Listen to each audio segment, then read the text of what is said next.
கிராமத்தில் வசிக்கும் சிறுவன் அருண் கல்வியில் சிறப்பாக இருந்தான். ஆனால் வீட்டின் பொருளாதார நிலை மிகவும் மோசமாக இருந்ததால் அவன் கனவு காணும் உயர்ந்த படிப்பு ஒரு பெரிய சவாலாக இருந்தது. அருணின் அப்பா ஒரு விவசாயி. ஆண்டுகள் பல கடுமையாக உழைத்தும் பருவநிலை மாற்றம் காரணமாக அவர் பெரிதாக வருமானம் ஈட்ட முடியவில்லை. இருந்தாலும் அருணின் அம்மா எப்போதும் ஒரு விஷயத்தை கூறுவார்: கடின உழைப்பு ஒரு நாள் வெற்றியை தரும்.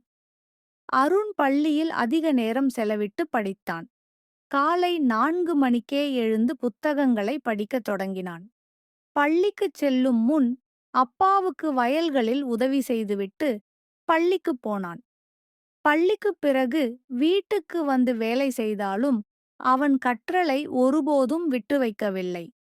ஒரு நாள் அரசு நடத்தும் ஒரு பெரிய போட்டிக்காக தேர்வு நடந்தது. அந்த போட்டியில் வெற்றி பெற்றால் சிறந்த பள்ளியில் படிக்கலாம். அருண் தீவிரமாக தயாரானான். அவன் அனுபவித்த சிரமங்கள், தூக்கமின்மை, புத்தகங்களில் செலவிட்ட நேர அந்த போட்டியில் அருண் முதலிடம் பெற்றான். அந்த வெற்றியுடன் அவன் இலவசமாக ஒரு சிறந்த பள்ளியில் சேர அனுமதி கிடைத்தது. சிறிய கிராமத்தில் இருந்து வந்தவனாக இருந்தாலும் அவன் போராடி வெற்றியை தேடிப் பிடித்தான்.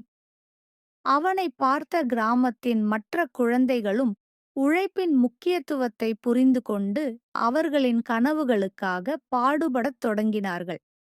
அருணின் வாழ்க்கை ஒரு பாடமாக மாறியது. உழைப்பு ஒருபோதும் வீணாகாது.